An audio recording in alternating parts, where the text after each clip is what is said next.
Hello to our Southern Hang listeners. Folks, if you've ever listened to one of our shows, you know we are self-proclaimed knuckleheads and enjoy discussing topics from all over the place. Plus, our mouths aren't really worried about what might come out of them. Well, this week's episode is going to be a little bit different. This week, I'm going to be sitting up a bit higher in my chair and minding my P's and Q's, plus trying not to be too Star Trek and fanboy out too much. Listeners, on this episode, we have the best fiddle player in the game, 12-time IBMA Fiddle Player of the Year. His band, the Flamekeepers, are the 7-time Instrumental Band of the Year. Tonight, we get the honor to talk with Michael Cleveland. Michael, welcome to the show, and let me Hey know guys, thanks for having me. And let me know if I messed up on any of your stats there, Michael. It seems like Wikipedia can't keep up with all the awards you're winning these days. No, you got it. You got it. Good. But Wikipedia does say that I'm worth like millions of dollars, and I just want to know where the hell that's at. Maybe we all would. Maybe they're predicting the future, Mike. Maybe Wikipedia can predict the future. I hope so. It's coming. It's coming. That's funny. Mike, do we find you on the road somewhere today, or are you home? No, I'm at the house. You're at the house, and you're from Henryville, correct? Well, I'm from Henryville, and I live in Charlestown, Indiana now, which is not too far from there. Yep, I know that area. Very good. The sunny side, as they claim over there. Yeah, man. Absolutely. Well, Mike, we got some questions we'll throw at you, but nothing too hard hitting, and we want to just kind of bounce around, do some banter with you. So you're a fiddle player, but I know you're mandolin, you play guitar, but mainly or predominantly fiddle, I suppose. At what age did the fiddle find you, or did you find it, and how did that work out? Well, I started playing when I was 4 years old, and it was kind of a weird thing thinking about it now. It wasn't at the time, but none of my family played music at all. But my grandparents got into bluegrass a few years before I was born, and there weren't a lot of places around that people could get together and play bluegrass. And so they helped to start a bluegrass show in Henryville, Indiana. And this, like I say, was a couple of years before I was born. And then there were a couple others that started pretty soon after that. There was another one in Scottsburg, Indiana, and then later on there was one in Madison. So the way it worked was it was pretty much bluegrass somewhere every Saturday night, because my grandparents' show happened every second, fourth Saturday. The Madison show happened on the first Saturday, and then the third Saturday, and if there was a fifth Saturday, there was a bluegrass show in Scottsburg, Indiana. So it was pretty cool. There's nothing like this here today. I really wish there was, but it was the kind of thing where it was an open stage show where bands could show up and sign up for a 30-minute slot, and they would have people, an audience that would come and listen to music, but you'd have these bands playing 30-minute sets from 7 till 11 o'clock sometimes, and a lot of times there were so many bands that showed up you couldn't get them all on, and that people would show up kind of later in the afternoon around 4 or so to sign their band up, because if they didn't do that they wouldn't get a spot. That's how many bands there were just wanting to play this thing at the time. And I really think, looking back on it now, and what the scene is like around here these days, or anywhere else for that matter, I don't know of anything that's similar to that still goes on. But man, it was great. People would show up in the afternoon and start picking, just jamming, and then at 7 o'clock the show would start. And so then you'd have a band on stage. The show in Henryville was at this American Legion Hall. So you have a band on stage, and then you have, people watching the show, and then down in the basement of this Legion Hall, you'd have probably 2 or 3 bands in different corners of the basement jamming. And there was a room back there where the band who was getting ready to go on next would warm up. And it was just so much music going on. And so, to answer your question, my grandparents started taking me to these from, I guess, the time I was 6 months old, and obviously I don't remember that, but people have told me, oh yeah, I used to see you all the time. You would be in your stroller, keeping perfect time to the music, and so I was always into it, and I liked listening to it. And one of my favorite things was to go to my grandparents' house and listen to their record or 8-track collection, and they had a I think it was an 8-track player that had a speaker, like these big speakers on either side, one on either side of it. I'd lay one of those speakers down and lay my head on that speaker and go to sleep when I was a little kid. And so, Wow. when I was 4 years old, which I don't remember much about being 4 years old, but I guess before that, I was really into the song Rocky Top. That was the first thing that really kind of caught my interest. And then I heard a fiddle player play the Orange Blossom Special when I was 4. And that was the thing for me. That was what really made me want to learn how to play.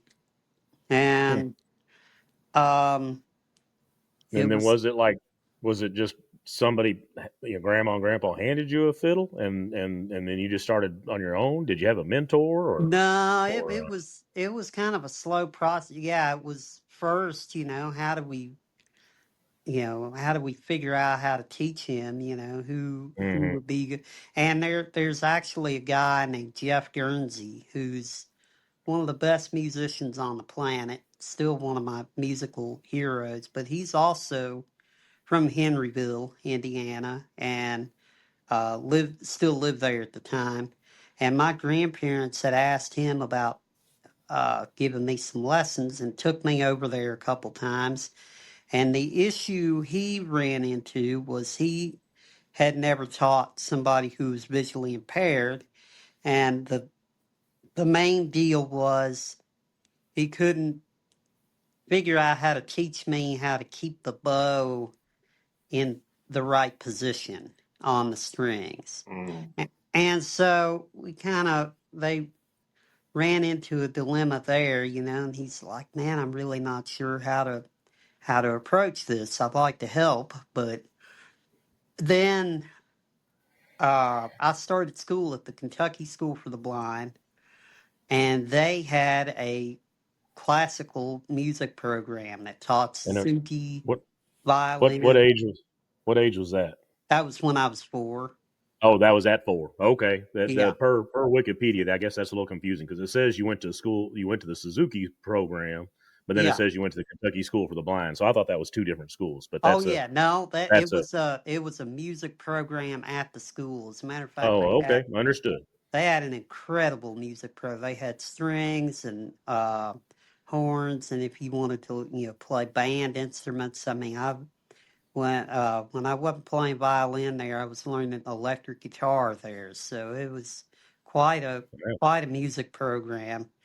And yeah, so I started taking Suzuki violin, and it was pretty slow going, but I mean, really, like for the first couple of years, it seemed like I really wasn't making much progress. And then I guess something clicked, and then, it happened kind of little by little. A lot of people think that somebody just picks up an instrument, starts playing, and they're just a natural, and some people do have more ability than others, but Mhm.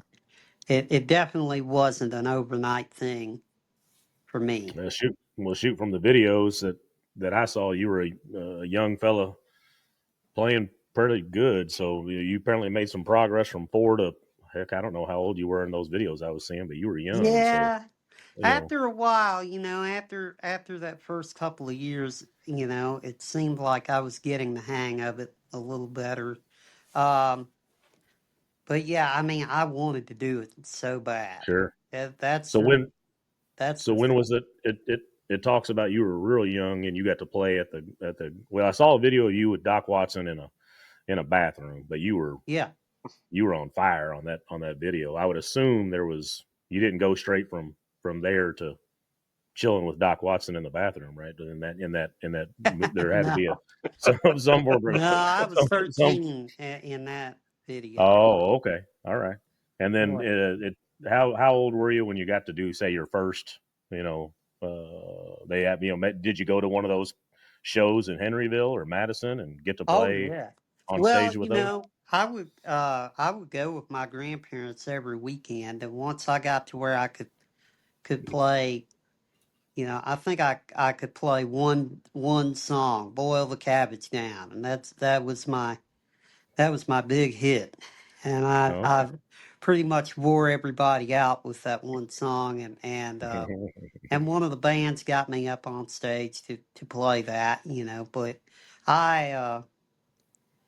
I don't know, I look back on it now and it's kind of cool because my grandma taped everything.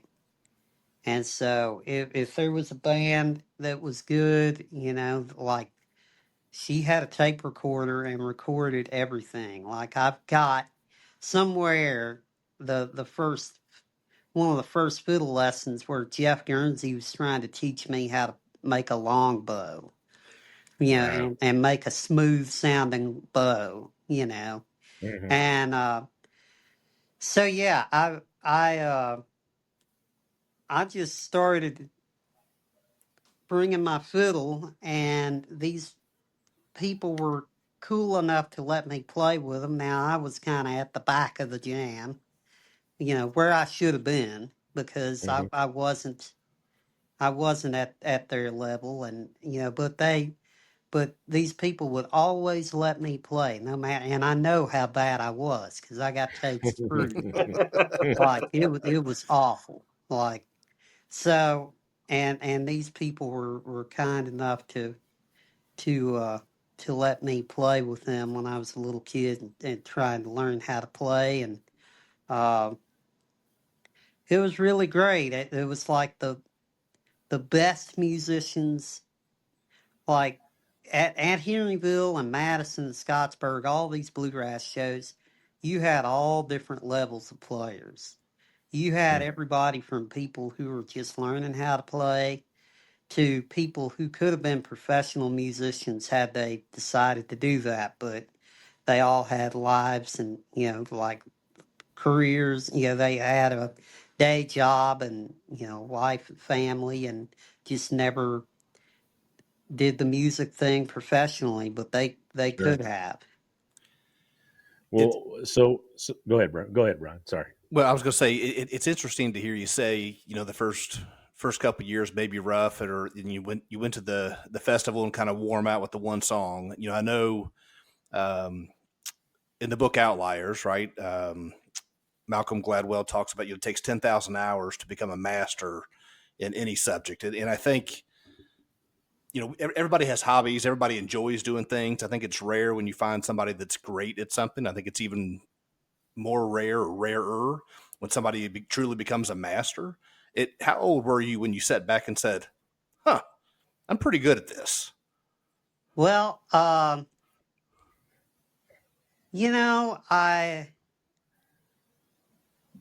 think about the time, when I was a teenager and I was getting a few more opportunities to play with higher level bands and people.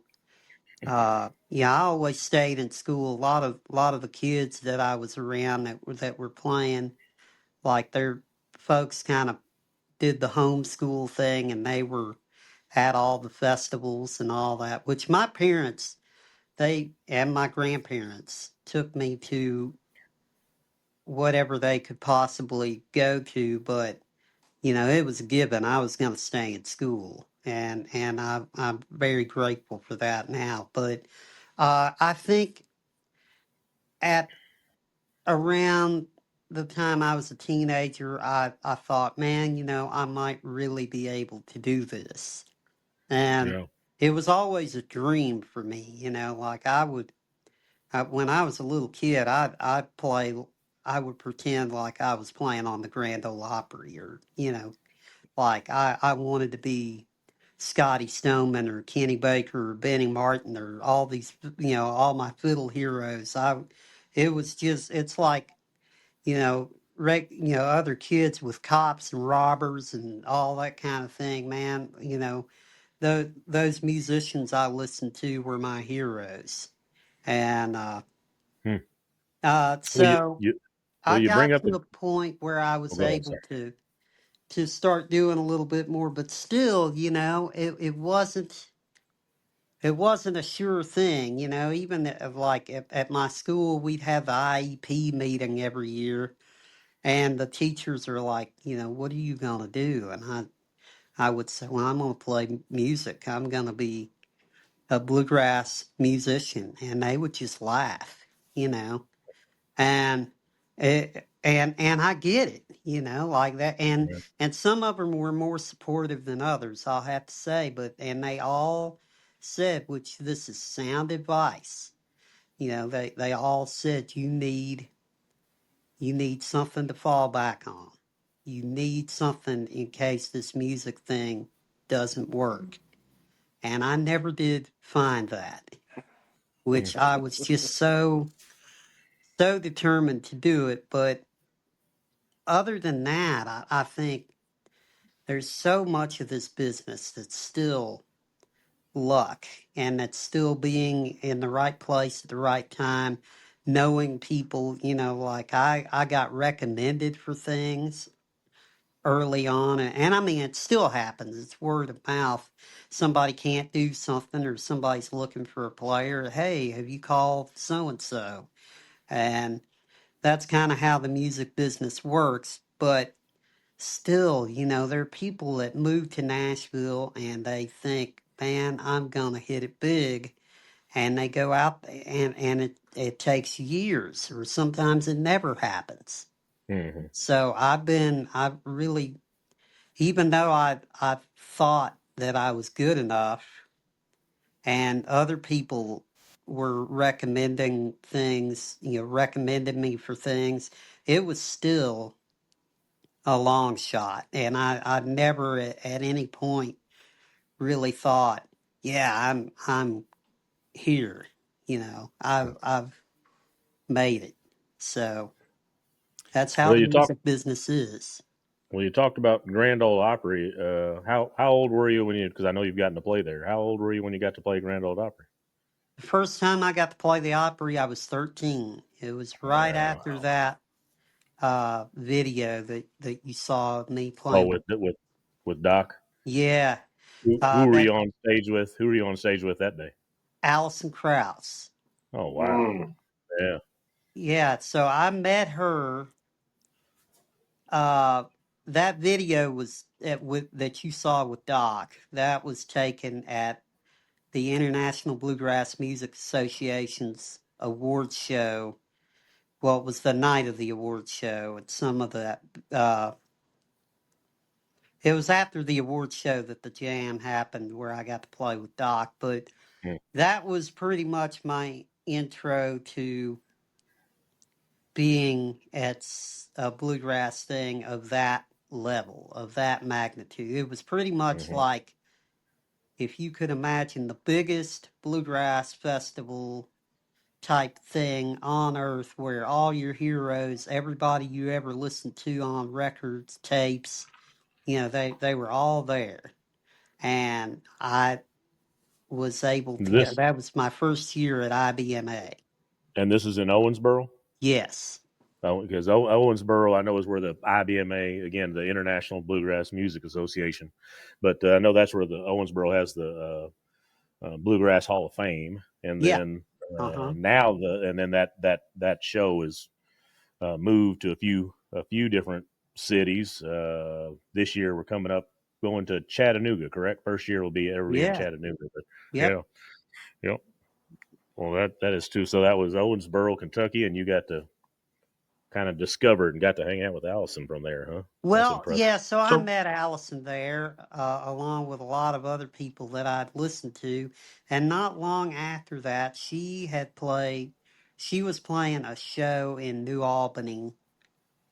Her and John Hartford were playing. mhm. And she had just been made a member of the Opry.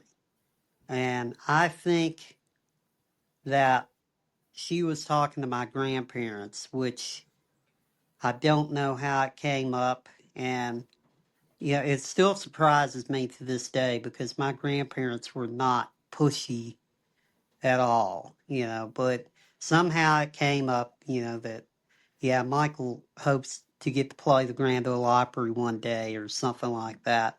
Well, not long after that, I come home from school on Friday and I got a phone call and picked up the phone and this voice said, "Hey, Mike, it's Allison." And I said, "Okay, hey, Allison who?" It's the Alice Krauss. And I really thought it was somebody from school messing with me, because I was one of the few kids that liked bluegrass. I was the weirdo at school. So, like, uh, but she said, "No, it's really Alison Krauss, and I would like to invite you to come play the Grand Ole Opry with us." And it was, I'll never forget it, November 27th, 1993. Wow. And And you're 13 years old. I was, So help me out. You answered this earlier. You said that when you were in your teenage years is when you figured out you were pretty good. That's when you thought you were pretty good. So technically 13 is your teenage years, but you're playing on stage at the Grand Ole Opry with Alison Krauss, and it's not hitting you that, hey, I'm going to be doing this for the rest of my life. well, I always hoped I would be, Yeah, but you just never know. yeah. You just really, uh, Well, at that but time, yeah, was at it? that time when I got that call and even when I did, I was just like my feet didn't hit the ground I bet. forever. I was Oh, just, I bet. and I was too stupid to be nervous. Like I really was. Like I, there's a part of me that's like, oh my God, did you really just say that or do that? Or, God, what an idiot. And then there's another part of me that kind of wishes I had that still, where, when you're a kid, you don't think about, I mean, and it's not that I took it for granted, but it was just like, yeah, I'm here. This is, this is what I don't know. I, I just, I was all about it, but I think if that opportunity were to happen, I look back on it now and I think, why weren't you more nervous? Right. Do you and or have you, and I assume you have, but do you and Allison still play together? Have you had her on, one of your albums, or you Not played a on one lot, of her things? no. No? No, I can't really say that we've done much together since that day. Yeah. I see her from time to time, and obviously we know each other, but no, we haven't really done a whole lot together since then. Maybe Okay. my Jerry Clower jokes when I was 13 years old, ruined that. No, I don't. Uh, I think it. Uh, but I would definitely like to, and but sure. regardless of whether we do anything else together, the fact that she gave me Oh, that that opportunity when I was right. 13 years old, I'll always be grateful for that. Huge. Now, did you, the big name that even the non bluegrass, diehards know is Bill Monroe. Did you get to play or spend time with Bill at all? Well, I got to be around him. As a matter of fact, he was at the Opry that day. Oh, really? Uh, And then, but a few years before, my grandparents took me to Bean Blossom, Indiana, and there was a thing that they had on Friday afternoon at Bean Blossom called the Sunset Jam. And they would set up just a little PA system by this oak tree at Bean Blossom. And anybody in the park who wanted to play with Bill Monroe, they could do this Sunset Jam. And so I was in the middle of, God, I'm 30 or 40, I don't know how many musicians. And uh, he kind of picked me out, and he said, "You come up here, play fiddle with Tater Tate was his fiddle player at the time." And I got a video of that somebody made that I'm very thankful to have. But so I got to play with him a couple times just in situations like that. And then I saw him at the Opry that day when I played there with Allison. And then he came to here to Louisville and played a festival that Gary Brewer had at one point at Central Park in Louisville. And the banjo player with Bill, Dana Cup, I've been jamming some with him, and he said, "Man, you ought to come up and play one with Bill." And so I got to go up on stage and play Wheelhouse with Bill Monroe, which was pretty cool. Wow. That's one thing. That's one thing. I mean, that was the fiddle player's gig, Bill Monroe. Right. Oh So yeah. if there's anybody I could have played with, I wish I would have had that opportunity. Of course, he passed away in 1996. Hmm. So, but yeah, it was an honor to get to do those things for sure. I was going to ask you, is there anybody that's on your list? You've obviously played with a lot of greats, right? And you guys referenced playing in the bathroom with Doc and playing at the Opry with Allison. But is there anybody that's on your list that you haven't played with yet that you like to, like maybe on a, I hate to call it a bucket list, but maybe a top three list or anything like that? Oh man, yeah. I mean, now I will say I've been fortunate enough to play with a lot of my heroes in bluegrass and country music, but I always wished I would have got to play with Tony Rice. I was supposed to one time and it didn't work out. So always regretted not getting to play with Tony. But as far as the bluegrass end of things, I've been able to meet and play with most of my heroes, which is something that, I think about now even more because I'll do these, like I was doing a Kenny Baker tribute thing that they were doing in Nashville, and there were all these fiddle players there playing Kenny Baker's music, and here I am, I'm playing something, and I'm thinking, man, half of these people are younger than I am, and they never got to be around or meet Kenny Baker, and I hate that, but it's like I'm very fortunate. I consider myself very fortunate that I've been able to be around a lot of those people. But as Hmm. far as people that I would like to play with, man, I think it'd be cool to play with Joe Bonamassa or, I mean, obviously like Eric Clapton. I always like Clapton's playing. Hmm. Just people outside of bluegrass. Some of the more jammy bands, like String Cheese Incident, and uh, I've gotten to sit in with Green Sky Bluegrass a couple times, and that's been really fun. Um, I got to catch you. I got to catch you last year at Bourbon and Beyond when you brought Billy Strings out with you. That was yeah, when really the cool to power see. And went then out. yeah, yeah, that was a great show. And then he brought you out later on his set. I thought that was real cool. You're playing Friday this year, right? At Bourbon and Beyond. Yeah, I think Jason yeah, it's Carter and I. you and Jason Carter. Yeah, I'm Yep. excited. I'll definitely be out there for that for those 4 days, and so I'll Oh, definitely cool. come Yeah, our mosey team, over and we'll be over there. check you We'll out. be over there. Yeah. We'll find you for sure. Awesome. Yeah, please do. Like when you did with Billy Strings, or any breaking news you want to put on the show tonight that you're gonna bring out anybody special on your set, I don't know. It's going to be or pretty. make a I found out the other day we're only playing 30 minutes, so I well, don't there you think go. there's going to be time. I Well, think back to the show in Henryville, Indiana. You're only up yeah, there for a 30 30 minutes. minute Yeah, slot. Yeah. there you Well, go.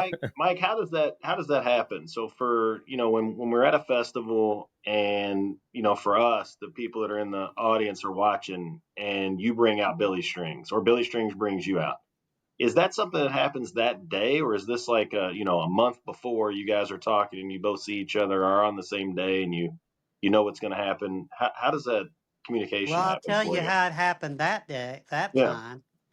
Uh, well, and it's just like I had sent an email, or maybe my publicist, who's now my manager, had sent an email a while back to Billy's manager saying, "Hey, I noticed he's going to be at Bourbon and Beyond, and we cut this song together called For Your Love."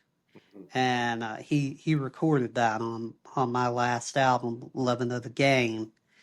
And so, I'm wondering if there's any chance that he would be up for getting up and doing the song. And he said, "Well, Billy, you know, doesn't really do, I don't know when he's going to be there, and this and that." And I said, "Okay, well, that's fine." And it is, because I know how it is Sure. when you're traveling, and you're going from one place to another. A lot of times you don't know when you're going to get somewhere. And when you're somebody like Billy Strings, you got everybody and their brother trying to get them to do something. And Mhm. so I get it. And then so that was a couple months before. And then the week of, it might have been even the day before, Billy texts me and he goes, "Hey dude, you want to get up and play a couple with us, Bourbon and Beyond?" I said, "Yeah, I'd love to." I said, "Now, do you think you might be around earlier in the day?" And I told him when we were playing, and "Are you up for doing this?" And he's like, "Hell yeah, I'd love to do it." So yeah, it just That was it incredible. Yeah. yeah, That's awesome. but it just a lot of times it's a spur of the moment thing. That time it might have been in the works a day or two before, you Hmm. know. Hmm. And then when we got up there and we get about 30 minutes into the show and the transformer blew and the power went out, and I thought, "Oh shit, this isn't going to happen at all." I was like, I figured we were done, you know. And they got that's the first of three times that's happened to us. Huh. I think it's our bass player Chris's fault. He plays his bass solo sometimes, and he hits one of these low notes at the very end of it. And man, if something's gonna blow after he hits that low note, that's when it's gonna happen. Damn it, Now, Chris. uh, now, now, last year was Flame Keepers, and this year they're advertising as Carter and Cleveland. Will the Flame Keepers be with you No, this year at all, or is it it'll be a just different band.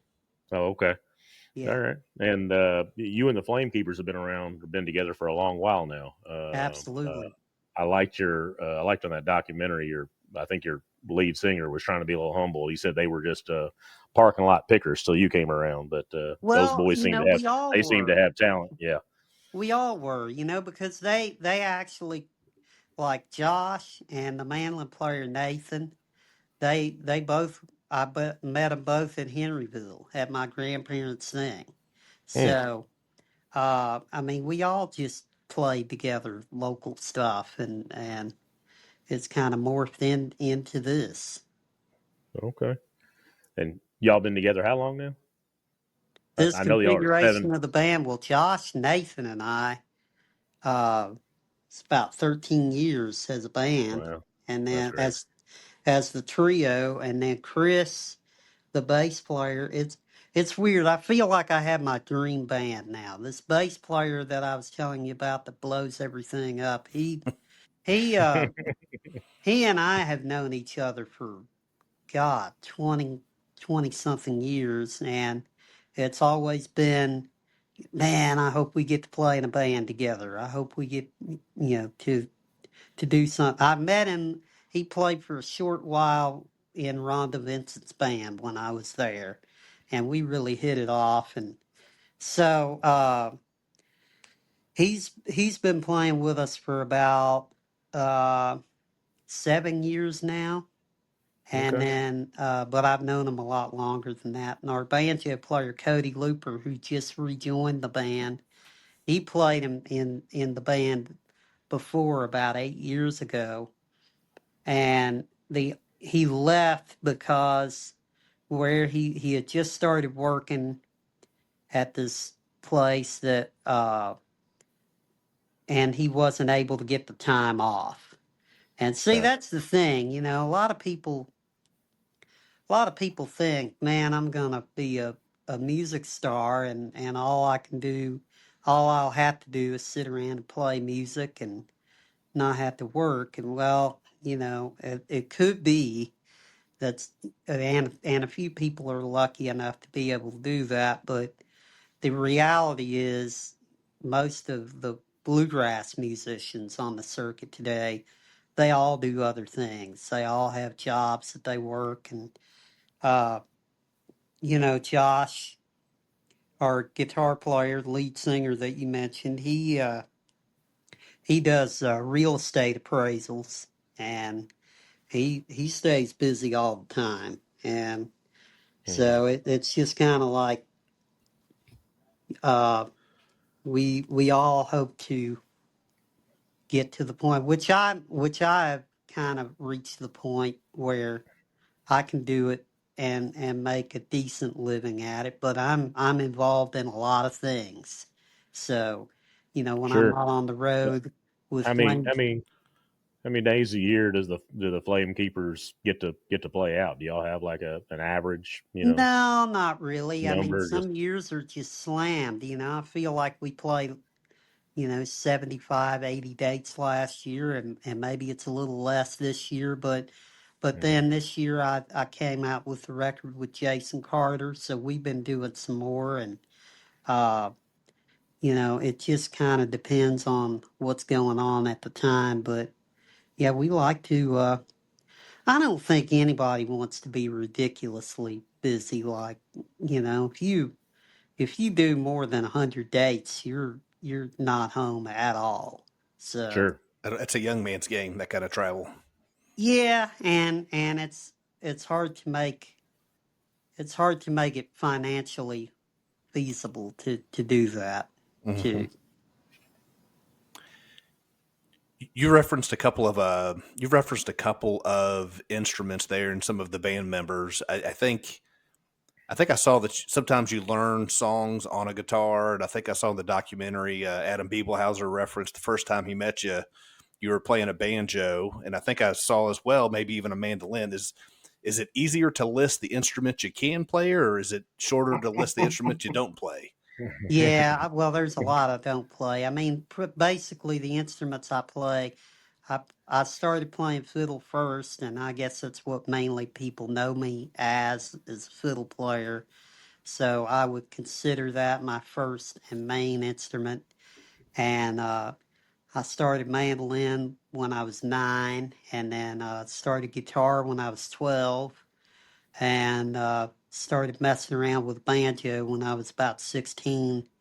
And um, I don't get to play those other instruments as much. Ouch, I like playing, especially fiddle, mandolin, and guitar. Banjo is kind of one of those things that's sort of always been a challenge for me. It might be Hmm. the hardest instrument I ever tried to learn how to play other than the fiddle. Well, But there's no Interesting. shit. There's no shot. You got one of them instruments sitting next to you, do you? I got a fiddle, yeah. You would you grace us with a minute or two? Just whatever Let me, hits you. Would yeah, that what do you bug want you? to hear? Is that a hard ass? Oh, buddy, Whatever we'd you're take throwing down.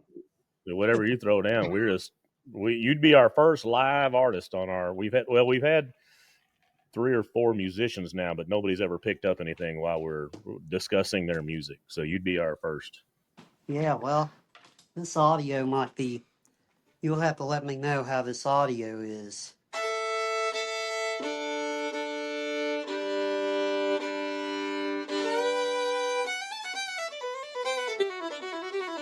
Oh,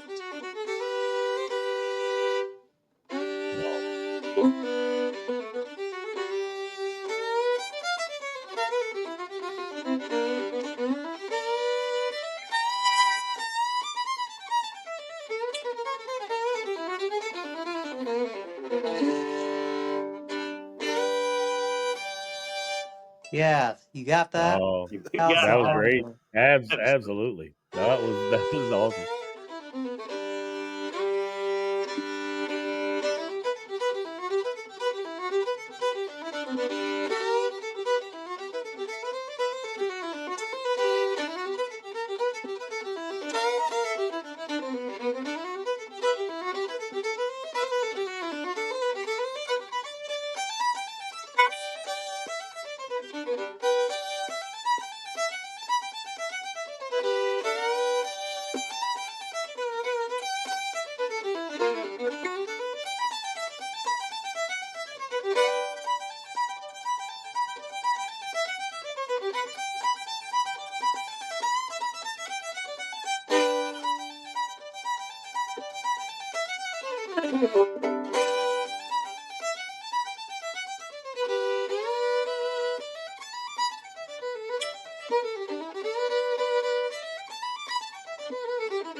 Wow. Heck damn. yeah. That's Man, awesome. thank you. It's fucking Thank awesome. Yeah, you. Thank That was you. incredible. That is incredible. Hey, Michael, I've got to ask, just listening to you play, right? So that was just, I feel like that was just off the cuff. Is there anything that you can't do with the fiddle? Like, as your, oh, I find out more and more stuff I can't do every day. Yeah. well, I mean, is it like, do you have a sound in your head and maybe you can't pull it together or physically, like just get it out of your head? Or sometimes do you put something together and you're like, holy shit, what just happened right there? Like, how do I replicate that? Yeah, well, it does, it does kind of work that way with bluegrass is such an improvisational music. It's a lot like jazz in that way. So, like, we don't always play things the same way. Hmm. And uh, I think a lot of the best musicians in this genre of music are the kind of players that are reactive. They listen to what's going on around them. They listen to these other players that they're playing music with, and they might hear one of those, like if we're playing in a band, like I might hear Nathan or Cody, play something that inspires me to play something totally different than what I was kind of planning on playing. I always have kind of a plan. Mm.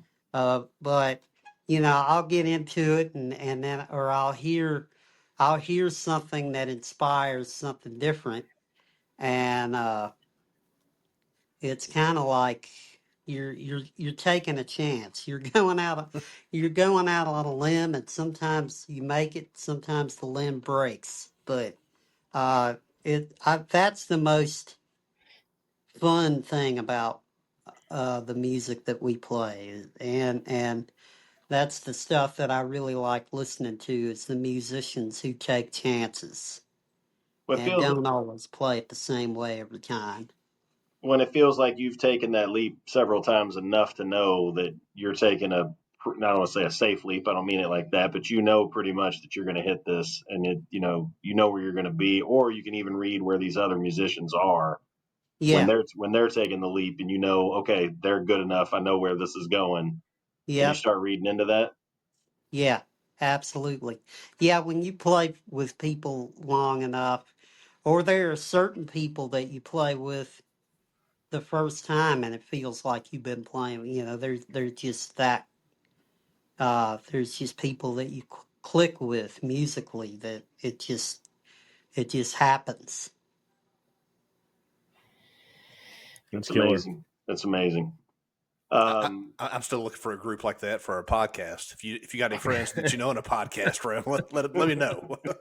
Oh yeah, yeah. we, hold on now, Mike. Hold on now, Mike. Uh, I'm kidding. I'm I think that was kidding. I Got a think that was a Oh, shot. you're bust talking about chops. these guys. He's Yeah. talking These about That these us. was knuckleheads. These He's knuckleheads. that was talking a about that us. was a shot. That was Oh, a shot at okay. us, Michael. Yeah. I think Redmond's joining up with Mike and taking this on another. They're going to join and start a new podcast.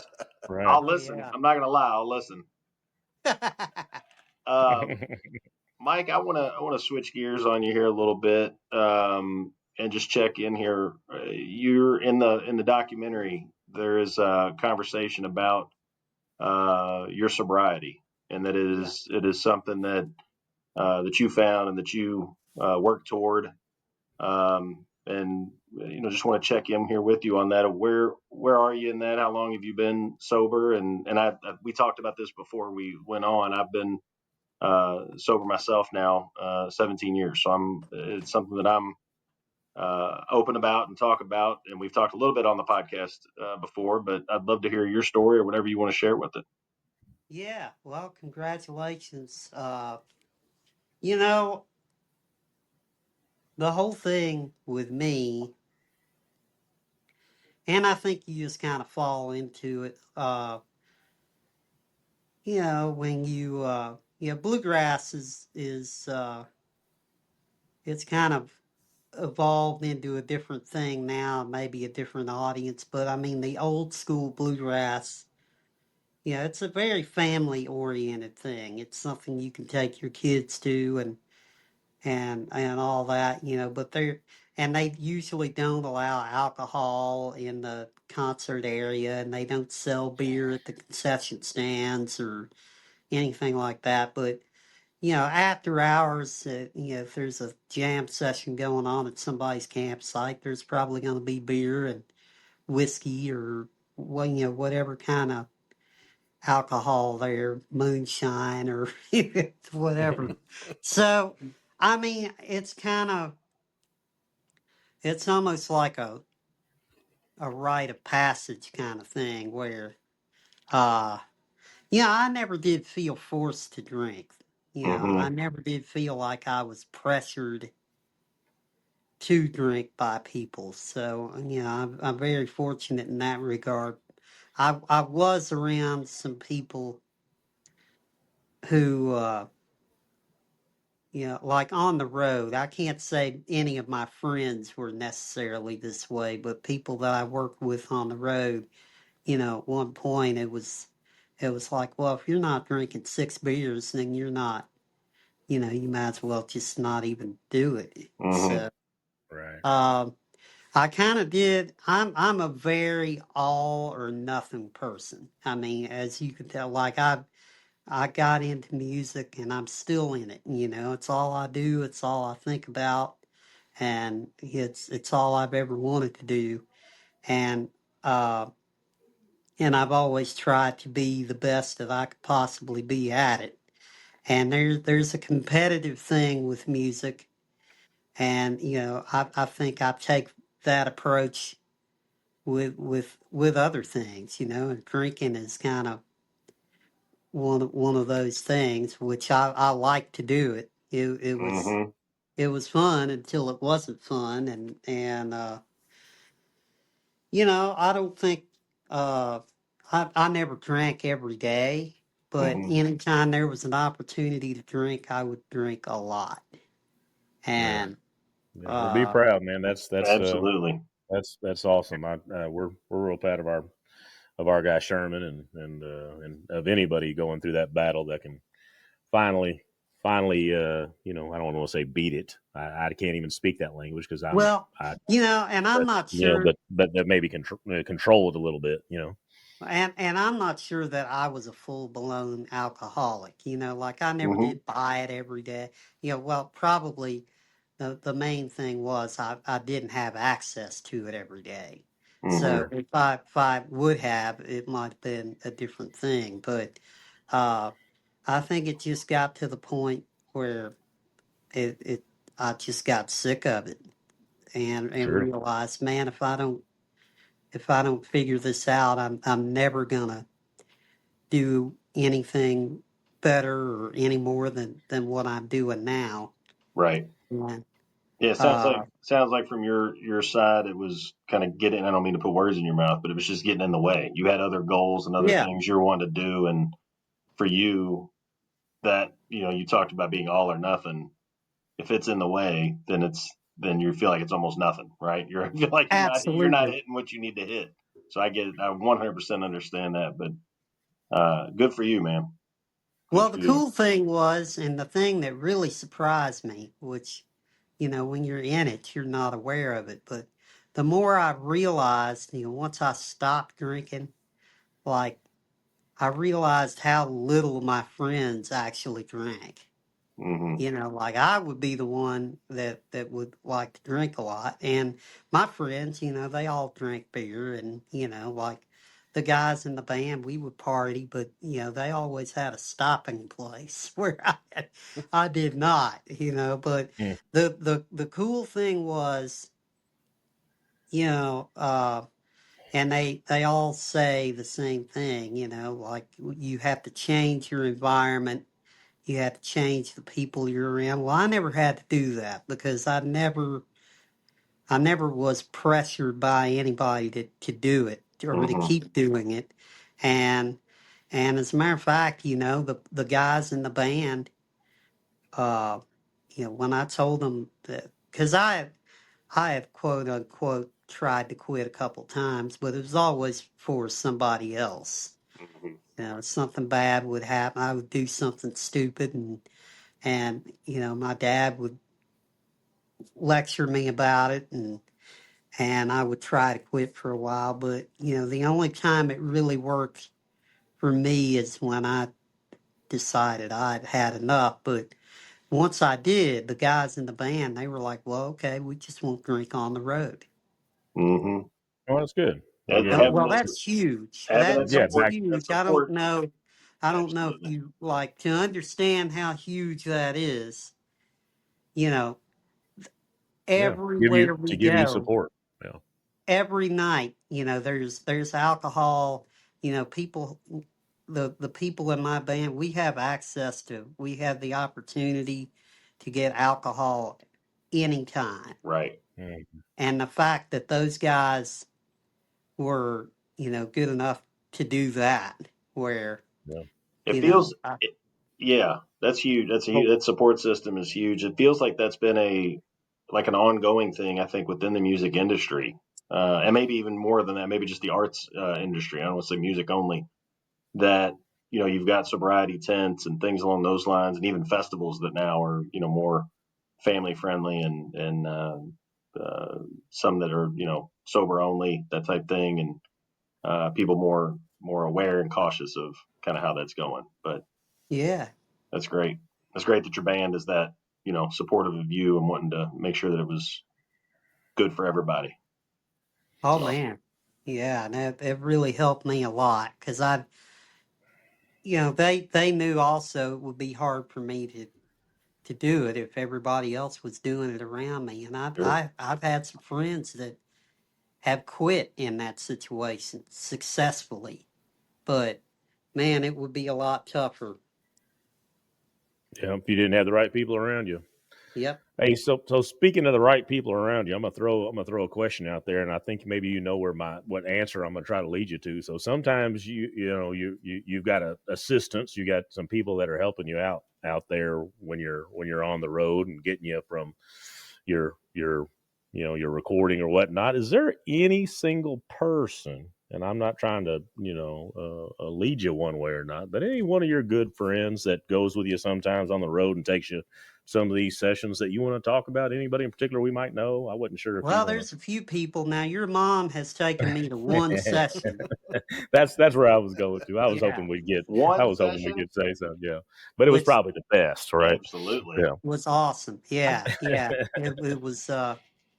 Yeah, I've known your mom for many years, and Hmm. man, we have played a lot of music together. Uh, her partner Dave Shattuck, who recently passed away. Yeah. He would have jam sessions at his house all the time, and I would try to go to those when I could. It wasn't as often as I would have liked, uh, Hmm. but it's so weird with your mom because I've known her even longer than her, even before her and Dave met. Hmm. I would see your mom when the organization Bluegrass Anonymous started. She was a big part of that, and still is somewhat, I think. Hmm. But she was, I think she started out playing mandolin, and She she did. wasn't. Yep.